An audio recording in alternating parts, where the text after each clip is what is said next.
El día de hoy corresponde continuar con la predicación en torno a Romanos. Si usted se acuerda, la semana pasada era una lámina distinta, ha ido mejorando. Estamos igual que el gobierno, trabajando para usted, así que esperamos estar ya con la imagen definitiva. ¿Ya? Que, como bien lo decía el hermano Ramiro en los avisos, tiene como bajada de título el poder del Evangelio revelado en Cristo. Nosotros, a través de la carta a los romanos, vamos a estar hablando netamente del Evangelio, cómo el Evangelio se revela en la Escritura, cómo el Evangelio nos da a entender realmente cómo este tema de la salvación, cómo este tema de ser parte del pueblo de Dios. Y hoy nos corresponde el capítulo 3, así que vamos a estar leyendo el capítulo 3. Como es un capítulo largo, al igual que los anteriores, quiero darle énfasis y que podamos leer juntos los versículos 21 al 31. Sin embargo, la predicación va a ser de todo el capítulo, así que tenga usted a mano todo el capítulo, pero vamos a leer juntos el capítulo 3, versículo 21 en adelante. Así que si usted lo encuentra, le invito a que, puesto en pie, podamos leerlo. Así que les doy unos segunditos para que lo busquen y podamos leer de forma alternada. ¿Ya? Vamos a leer de forma alternada y todos juntos después el versículo 31. Dice así la palabra del Señor. Pero ahora, aparte de la ley, se ha manifestado la justicia de Dios, testificada por la ley y por los profetas. La justicia de Dios por medio de la fe en Jesucristo, para todos los que creen en Él, porque no hay diferencia. Por cuanto todos pecaron y están destituidos de la gloria de Dios. Siendo justificados gratuitamente por su gracia, mediante la redención que es en Cristo Jesús. A quien Dios puso como propiciación por medio de la fe en su sangre para manifestar su justicia a causa de haber pasado por alto en su paciencia los pecados pasados. Por la manera de manifestar en este tiempo su justicia, a fin de que Él sea justo y que justifica a los que es de la fe. ¿Dónde pues está la jactancia? Queda excluida. ¿Por cuál ley? ¿Por la de las obras? No, sino por la ley de la fe. Concluimos pues que no hemos justificado a la fe sin las obras de la ley. ¿Es Dios solamente Dios de los judíos? ¿No es también Dios de los gentiles? Ciertamente, también de los gentiles. Porque Dios es uno, y Él justificará por la fe a los de la circuncisión y por medio de la fe a los de la incircuncisión. Todos juntos. Luego, por la fe, invalidamos la ley en ninguna manera, sino que confirmamos la ley. Oremos. Te damos las gracias, Señor, por esta tarde donde estamos reunidos. Hemos cantado, hemos alabado tu nombre, hemos orado, intercedido, Señor, y ahora llega el momento en donde escuchamos, Señor, tu palabra. Te pedimos que tú nos guíes, que tú, Señor, pongas en nuestro corazón, en nuestra mente, esa capacidad para escuchar, para oír tu palabra, Señor. Te pido tu bendición, que tu Santo Espíritu esté sobre cada uno de nosotros, Señor. Que yo pueda ser fiel a tu palabra y que también nuestro entendimiento sea abierto a través de tu poder. Te pedimos tu bendición, tu guía. En el nombre de Jesucristo oramos. Amén. Tomen sus asientos, queridos hermanos. Ya estamos avanzando en esta carta a los romanos, que los primeros capítulos, los primeros al menos 3 o 4 capítulos, son muy teóricos, tienen mucha doctrina. Por lo tanto, ya estamos en la parte final de esta primera parte, que tiene que ver con el pecado, el problema del pecado, el problema del mal, y cómo Dios da una solución a eso. Y ya en el capítulo 3, lo que acabamos de leer, nos da luces de cómo este problema se va resolviendo en la historia. Como el pecador, como aquel que está separado de Dios, puede tener esperanza en este mundo. A modo de introducción, quisiera ponerles en un ejemplo, porque lo que nosotros acabamos de leer, la parte final del capítulo 3, hay un concepto que se repite mucho. No sé si usted se dio cuenta entre los versículos 21 al 31, si hay una palabra o un concepto que se repite mucho, es la idea de justicia. Es la idea de justicia. Yo hice el ejercicio mientras preparaba y contaba como más o menos 9 ocasiones en donde se menciona esta idea de justicia, de justo, de la justicia de Dios. Por tanto, claramente la idea del apóstol Pablo es hablar acerca de la justicia de Dios. ¿Qué es la justicia de Dios? Y eso es lo que vamos a estar hablando en esta predicación. Como ejemplo, y quisiera llevarlos a que hagamos un ejercicio mental que creemos también bíblicamente de que no ocurriría tal cual como se los voy a relatar, pero haga el siguiente ejercicio. Supongamos que usted muere o bien el Señor llega antes y usted se enfrenta al tribunal de Cristo. Usted se enfrenta ante un juez. Usted está frente a un juez justo. Y en ese mismo momento, en donde se debe dictaminar sentencia, llega, vamos a poner un ejemplo, un ángel, con así un expediente de todas sus obras, todas las cosas que usted hizo en esta vida, ¿ya? Que van a ser leídos y van a influir en la decisión final. Imagínese eso. Una vez terminado ese expediente, llega otro ángel y trae nuevamente hojas, pero más que las cosas que usted hizo, son las cosas que usted pensó, pero que no las hizo, pero las pensó. Y también las pone ahí en la mesa y se lee en este tribunal. ¿Cuál creería usted que sería el veredicto si cada uno de nosotros estuviese frente a Dios y todas estas cosas se leyeran de nuestra vida? Ciertamente seríamos culpables. Ciertamente no habría cómo salir favorable de ese juicio. No hay por dónde. Todos sabemos y conocemos cuál es nuestro problema y cómo está nuestro corazón. Y la verdad es que esa idea o esta doctrina del pecado es la que ha estado Pablo desarrollando en esta carta. De que no hay justo ni aún uno. No hay quien haga lo bueno. No hay quien busque a Dios. Entonces, eso es terrible. Es terrible. Porque lo que nos está diciendo Pablo es que si no hay algo extraordinario que esté ocurriendo, tu destino es la muerte eterna, porque estás lejos de Dios.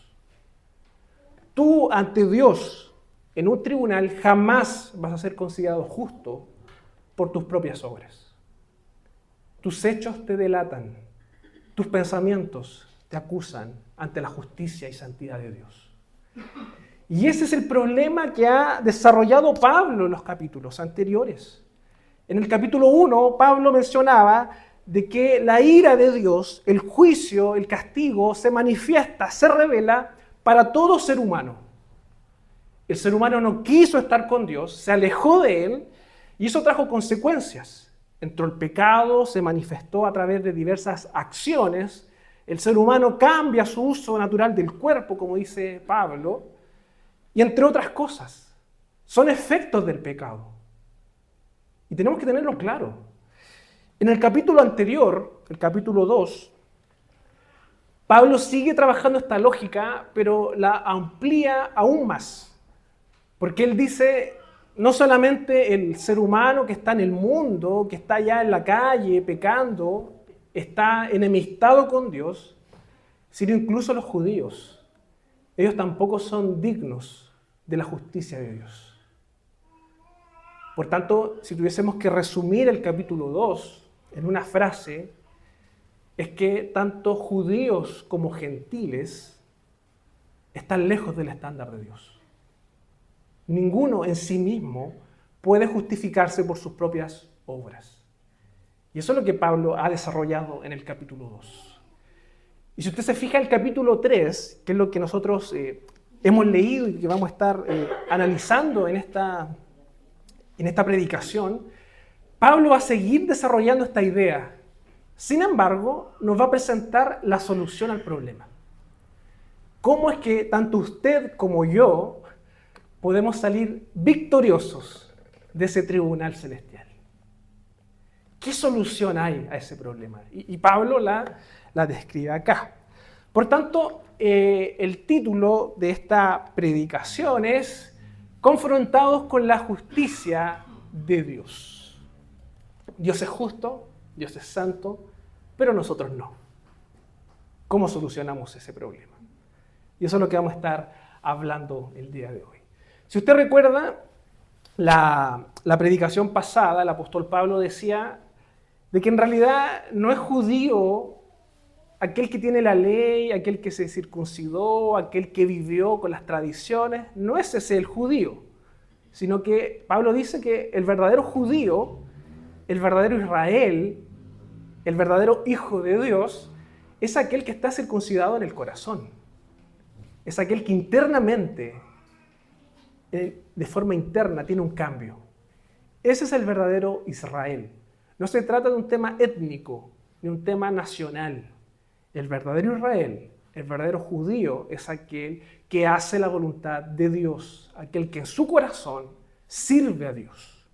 Ese es el verdadero Israel. Y se los adelanto. Tanto un semita como un gentil, si tiene ese cambio interior y vive con respecto a la ley de Dios, ellos son Israel. No es un tema étnico. Esto lo vamos a ver más adelante, pero Pablo ya ha dado luces en relación a esto.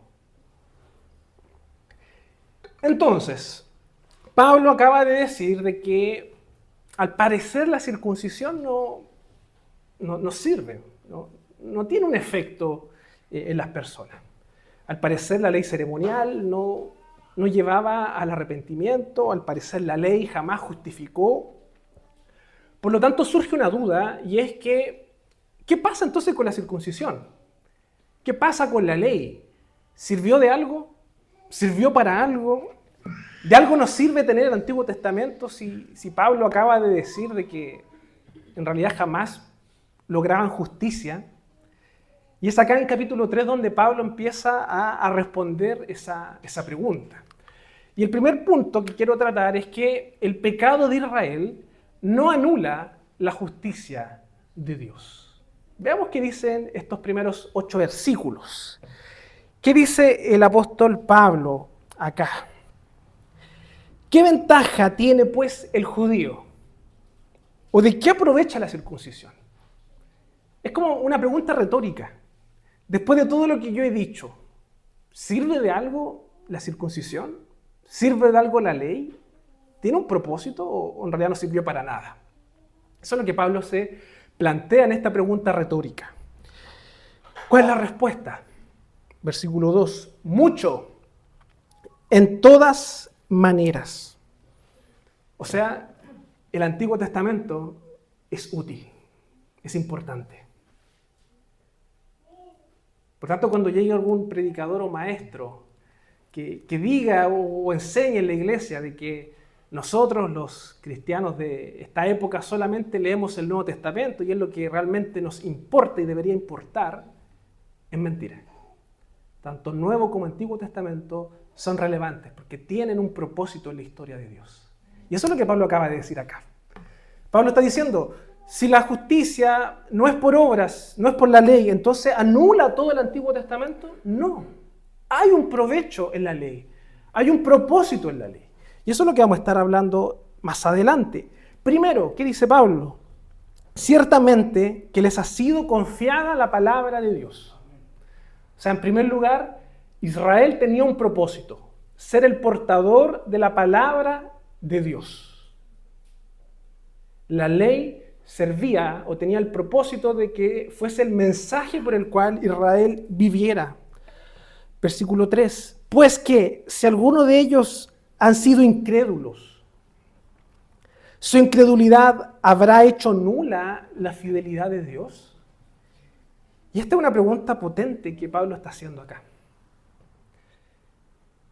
Es como decir, si Israel cayó en idolatría, si Israel o estos semitas o judíos se alejaron de Dios, ¿significa que Dios se equivocó?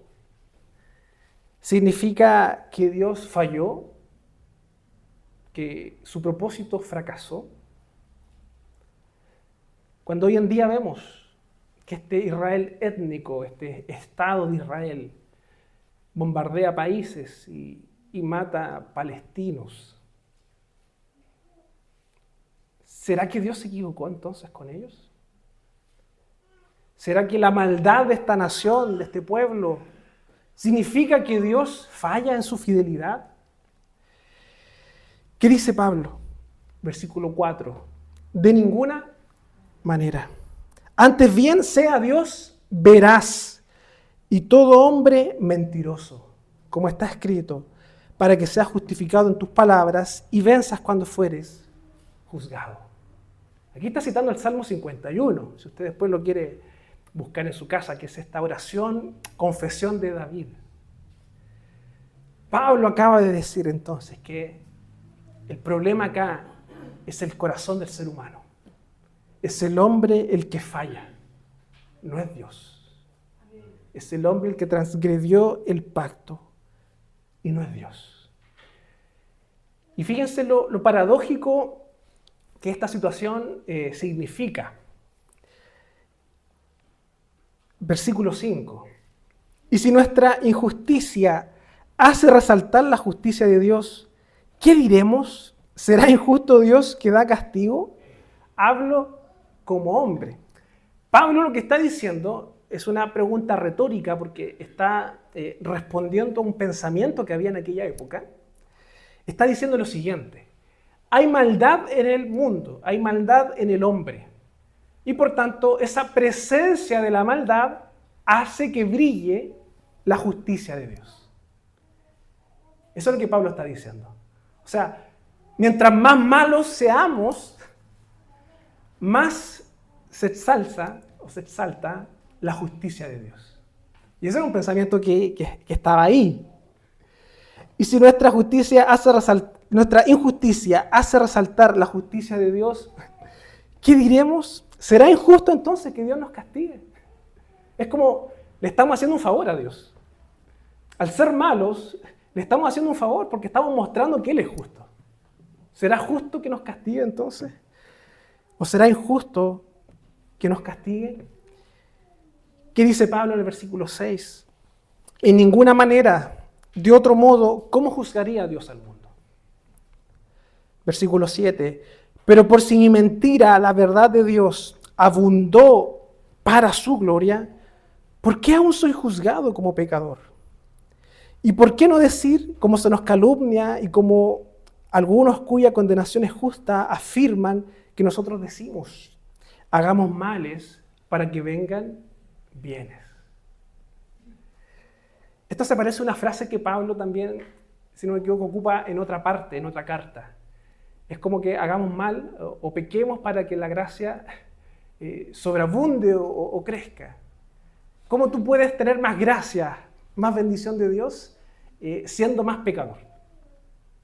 Esa es una lógica totalmente antibíblica. Y Pablo está respondiendo a eso, de que se les cuestionaba o se les decía de que los romanos pensaban eso, de que debían hacer males para que vengan bienes. Sin embargo, y lejos de justificar la conducta pecaminosa, lo que Pablo quiere hacer acá y continuar la idea del capítulo 2 es que a pesar del pecado, a pesar de que el pueblo de Dios falla, a pesar de que somos imperfectos, eso no anula la justicia de Dios. El carácter de Dios no cambia. por más que seamos pecadores, el carácter de Dios no cambia. No sé si a usted le ha pasado que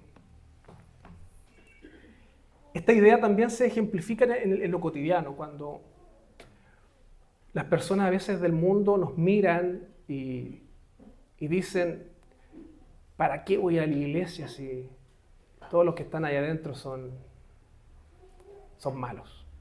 Iba a decir otra palabra. Son malos, son pecadores, son hipócritas. ¿Ha escuchado eso? Como el mundo muchas veces reniega o se excusa para conocer a Dios y tener una relación en echarle la culpa ¿a quién? A la iglesia, a los pecadores que han sido escogidos por Dios para ser su pueblo. Pablo está diciendo lo contrario acá. El hecho de que muchas veces fallemos, el hecho de que muchas veces pequemos y que vivamos en injusticia, no significa que el carácter y la justicia de Dios cambien. Dios sigue siendo justo. Por más que seamos pecadores, nosotros no desprestigiamos la justicia de Dios. La justicia de Dios está. Jamás podremos modificarla en función de nuestra propia justicia. Por tanto, para ir cerrando esta idea, lo que Pablo está diciendo acá es que el juicio de Dios es transversal para todo ser humano. No hay distinción. No hay privilegios acá. Tanto judíos como gentiles están bajo el juicio de Dios. Y por tanto, un gentil, mirando el fracaso de Israel, tampoco puede decir que la fidelidad o el carácter de Dios cambia. Sea Dios veraz y todo hombre mentiroso. El carácter de Dios no cambia. Por lo tanto, el problema del ser humano sigue siendo el mismo. Estamos lejos de Dios. ¿Cuál es el segundo punto en los versículos 9 al 20? Y es que nuestra justicia, y esto tiene que ver con lo que les decía al inicio, con esta suposición de un tribunal divino, nuestra justicia jamás, sáqueselo de la mente, su justicia, sus obras, sus pensamientos, sus acciones, jamás van a cumplir y llenar el estándar divino. Jamás. Y eso es lo que Pablo está desarrollando en estos versículos. ¿Qué dicen los versículos 9 al 20? ¿Qué pues? Es una conclusión. ¿Somos nosotros mejores que ellos? En ninguna manera. Pues ya hemos acusado a judíos y a gentiles. Dicho de una forma coloquial, Pablo, de manera justa, está metiendo a todos en un mismo saco. Judíos y gentiles son culpables de fallar ante Dios. Todos están bajo pecado. Y acá es cuando el apóstol Pablo cita nuevamente un salmo, en donde dice, como está escrito, no hay justo, ni aún uno. No hay quien entienda, no hay quien busque a Dios. Todos se desviaron, a una se hicieron inútiles. No hay quien haga lo bueno, no hay ni siquiera uno. Podríamos llenar ese tribunal, buscar a la mejor persona, llevar a Farcas a lo mejor. Él hizo muchas cosas buenas. No, ninguno. No hay justo ni aún uno. Y eso es lo que Pablo está diciendo acá. Sepulcro abierto es su garganta, con su lengua engañan. Veneno de áspides hay debajo de sus labios. Su boca está llena de maldición y de amargura. Sus pies se apresuran para derramar sangre. Quebranto y desventura hay en sus caminos. Y no conocieron camino de paz. No hay temor de Dios delante de sus ojos. Pero sabemos que todo lo que la ley dice, lo dice a los que están bajo la ley, para que toda boca se cierre y todo mundo quede bajo el juicio de Dios, ya que por las obras de la ley ningún ser humano será justificado delante de Dios, porque por medio de la ley es el conocimiento del pecado. ¿Se acuerdan cuando en otras predicaciones o clases, hemos visto acerca del doble propósito de la ley, ¿se acuerdan? La ley tiene dos propósitos, o tuvo dos propósitos. En primer lugar, mostrar el carácter de Dios. Ya cuando nosotros nos acercamos a los 10 mandamientos, ahí está el carácter de Dios. Ahí está reflejado la voluntad de Dios. ¿Qué es lo que Dios demanda a sus criaturas? Y déjeme decirle algo, el carácter de Dios no cambia. Por lo tanto, la ley, los 10 mandamientos, siguen tan vigentes hasta el día de hoy. Ahí está el carácter de Dios. Nos refleja cómo es Dios. Pero por otro lado, y este es el segundo propósito de la ley nos muestra y nos enseña que estamos lejos de cumplir ese carácter. La ley es como un reflejo, un espejo, en donde nos miramos día a día y nos damos cuenta lo lejos que estamos de Dios, lo pecadores que somos. Es como cuando usted en las mañanas se levanta, se lava la cara y se mira al espejo. ¿Qué es lo que uno tiende a ver? Las imperfecciones, ¿cierto? ¿Y cómo las solucionamos? ¿Cómo me tapo esta espinilla? ¿Cómo la hago desaparecer? Tiene ese propósito la ley, demostrarnos que somos imperfectos, demostrarnos que estamos lejos del carácter de Dios. Y eso es lo que Pablo acaba de decir acá en el versículo 20, ya que por las obras de la ley, ningún ser humano será justificado delante de él. Los judíos, los israelitas, jamás fueron salvos por obras, jamás fueron salvos por la ley, porque ellos no podían cumplirla. Y eso es lo que Pablo acaba de decir acá. Porque por medio de la ley es el conocimiento del pecado. Por tanto, más que ver la ley como una checklist, como una lista de cosas que debo hacer, así como honrar a Dios, no hacer mi imagen de Dios, cumplí, guardar el día de reposo, cumplí, honrar a mis padres, cumplí. No, la ley no tiene ese propósito de ser como una lista por cumplir.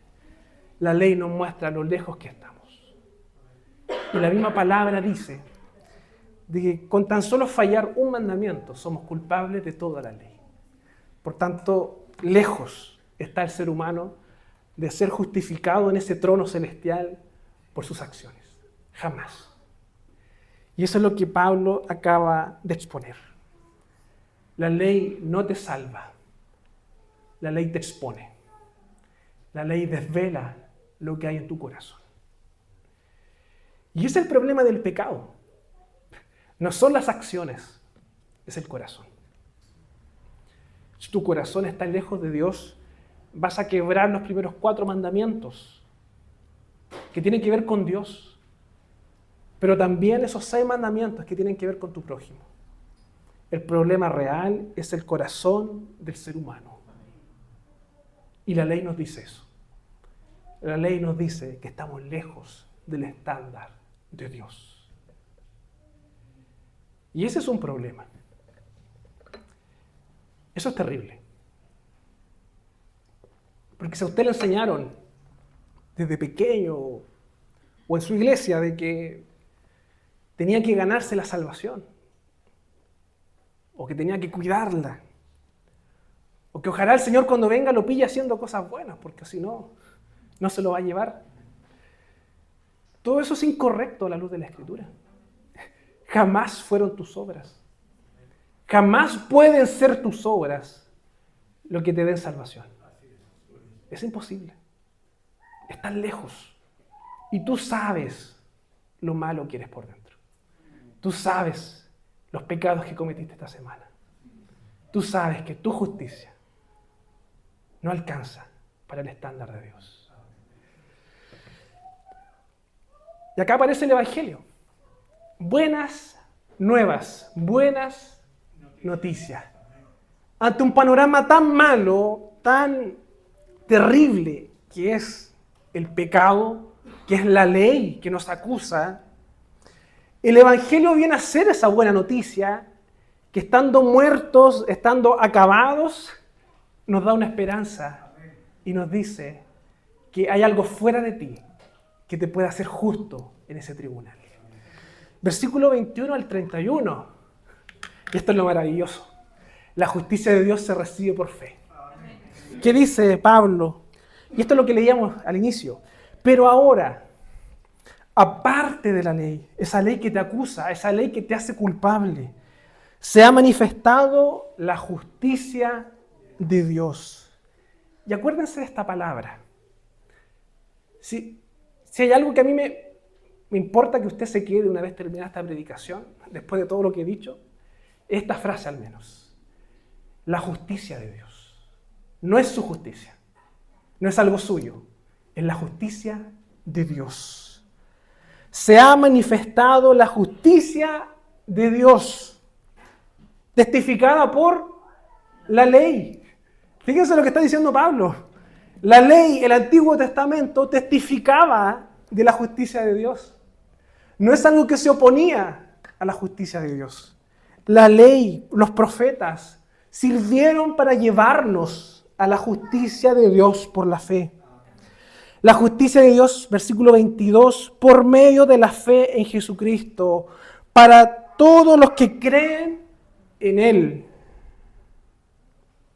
Porque no hay diferencia.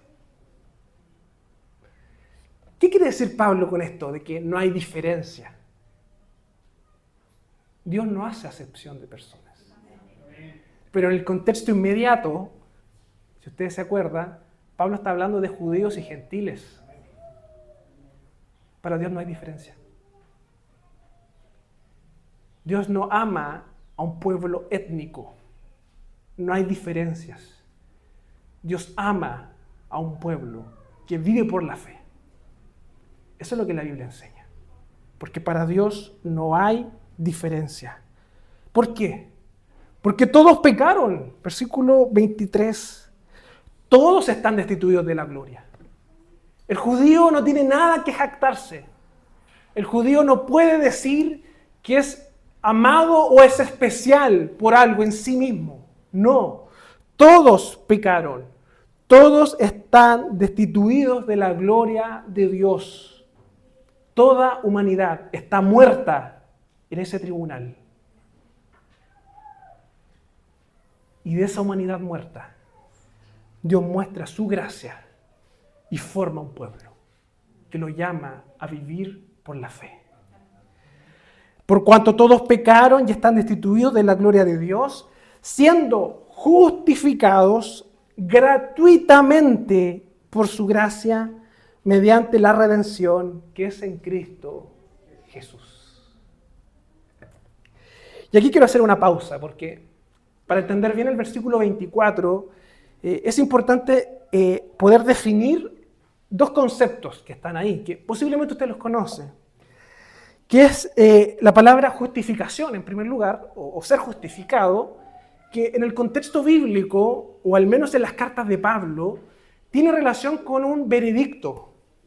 Es algo judicial, un concepto legal, forense. Por lo tanto, cuando Pablo habla de la justicia, está haciendo referencia a un juicio, a un veredicto, a un resultado.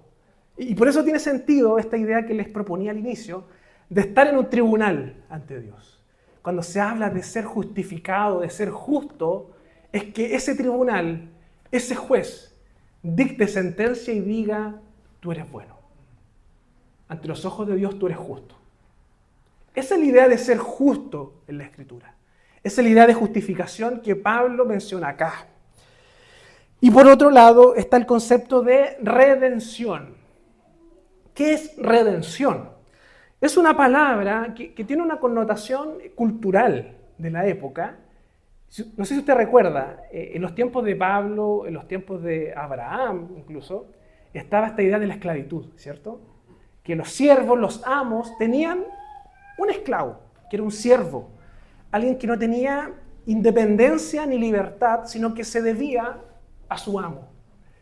Pero aquí aparece el concepto de redención, que es como un acto de poder pagar o saldar ese pago al amo y ese esclavo, ese siervo, queda libre. Esa es la idea de redención que trabaja Pablo en la Escritura. Entonces, teniendo eso en mente, en el versículo 23, Pablo está diciendo, por cuanto todos pecaron y estamos destituidos, siendo justificados, declarados justos gratuitamente por su gracia mediante la redención que es en Cristo Jesús. O sea, alguien pagó. Alguien nos libró de la cadena, del yugo del pecado. Y ese es Cristo Jesús. Si tú estás en Cristo Jesús, tú eres libre del pecado. Eres libre de esa naturaleza pecaminosa. ¿Y saben qué es lo maravilloso? Que es por gracia. Que es gratuito, que no tienes nada que pagar o dar para eso. Por tanto, esto también anula y contradice esa enseñanza de que tenemos que pagarle a Dios, que tenemos que retribuirle de alguna forma porque Él ya nos dio todo. Y a veces eso se confunde y la gente vive hasta el último día de su vida pensando que tiene una deuda que saldar con Dios. Eso es errado.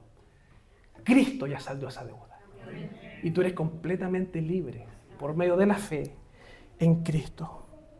A quien Dios puso como propiciación. Este es otro concepto del Antiguo Testamento, cuando se habla de las ceremonias, de una ofrenda para propiciar los pecados. Por medio de la fe en su sangre para manifestar nuevamente su justicia.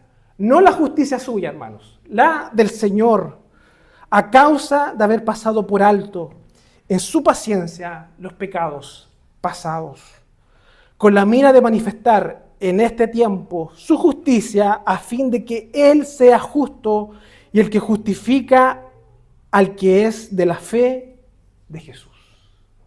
Ahí está la gracia. Ahí está el favor inmerecido. No tienes que pagar. Jamás se trató de pagar. Tampoco tienes que devolverle, como alguno podría decir. Es gratuito. A Dios le place, a Dios se complace en justificar a nosotros. Pero aquí hay un tema importante que hay que pasar, o hay que verlo para no pasarlo por alto. Y es que Dios es justo. Y cuando hablamos de gracia, de que inmerecidamente Dios nos salva, uno podría decir, bueno, Dios es injusto entonces porque no está haciendo juicio con nuestro pecado, con nuestra maldad, ¿cierto? Pero no es que Dios los pase por alto. Es que esos pecados, esa deuda, fueron pagados y saldados en la cruz de Cristo. Tus pecados fueron cubiertos por Cristo. Cristo pagó esa deuda llevando tu pecado, pasado, presente y futuro. Fíjense cómo Pablo va hilando esto. Porque después de todo lo que hemos visto, y nuevamente volviendo a ese tribunal celestial del inicio, no tenemos cómo presentarnos ante Dios.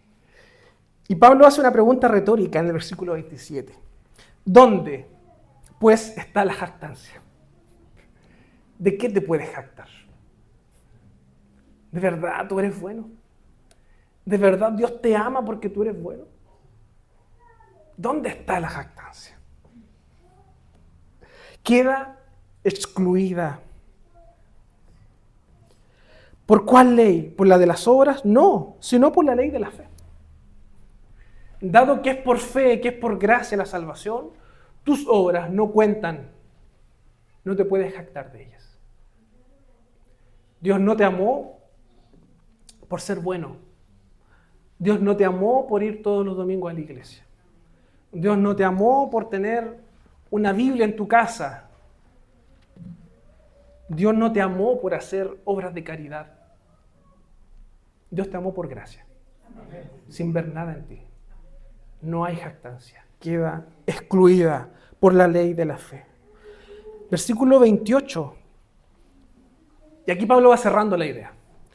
Concluimos pues que el hombre, el ser humano, tanto judío como gentil, es declarado justo, justificado por fe sin las obras de la ley.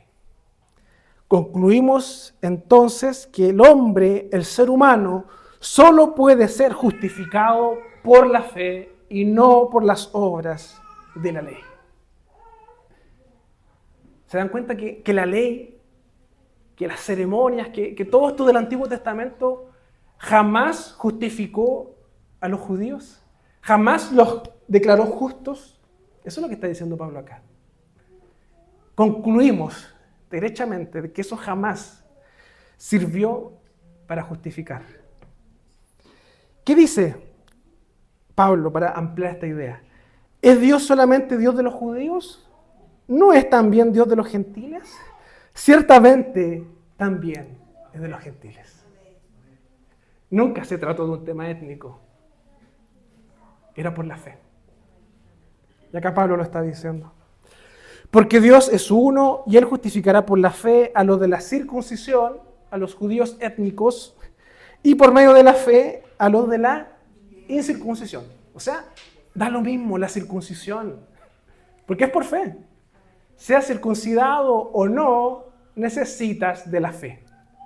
Y eso es lo que Pablo está diciendo. No es un tema étnico nuevamente, es la fe en Cristo. Y aquí viene una pregunta que es lícita preguntarnos después de todo lo que hemos visto, y va a ser tarea del próximo predicador. Dado que somos justificados por la fe, dado que la salvación es por gracia, por fe y no por obras, ¿invalidamos o echamos por tierra todo lo que está en la ley? Es una pregunta lógica que Pablo está haciendo acá. ¿De qué servía esto entonces? ¿De qué servía la ley, la Torá, los profetas, los escritos, si en realidad somos justificados por la fe? ¿Se invalida todo lo que está anteriormente? Todas estas historias de Moisés, de Abraham, de David, ¿no sirven de nada? ¿Será que ellos se equivocaron y no entendieron realmente? No, dice Pablo, en ninguna manera, sino que confirmamos la ley. Y esa es la próxima predicación, en cómo la fe se evidencia en el Antiguo Testamento y cómo desde siempre se trató por la fe, nunca fue por las obras. Quiero cerrar solamente con esta idea, porque ya estamos en la hora. Como les decía, Pablo en esta lectura que teníamos de la parte final menciona mucho esta palabra de justicia, ¿cierto? Justificado, ser justo. Esa palabra, si usted va al original o lo busca en una Biblia paralela o interlineal, hay un concepto que se repite que es dikaiostai, ¿ya? Que tiene que ver con esta idea de justicia, de rectitud. Y por ejemplo, cuando Pablo en el versículo 28 dice, concluimos pues que el hombre es justificado, esa palabra que es traducida como justificado es la que yo les menciono, del griego. Pero hay algo interesante, porque en el original esa palabra es un verbo que se conoce como verbo presente pasivo o en voz pasiva, ¿ya? Esto es parte del griego. Se los quiero explicar porque es interesante esto. Es un verbo que está en voz pasiva. Y si a usted le interesa lo que es la gramática de las lenguas muertas, en el griego koine, la voz pasiva significa una acción que es recibida por alguien. No es una acción que yo ejerzo, sino que es una acción que otro ejerce sobre mí. Esa es la voz pasiva. Y Pablo ocupa esa voz acá. ¿Qué es lo que dice? Concluimos pues que el hombre es justificado por la fe sin las obras de la ley. O sea, esa justicia que nos salva de ese tribunal es una justicia que otro ejerce sobre ti. Jamás fue algo que tú pudiste lograr hacer. No es una acción tuya.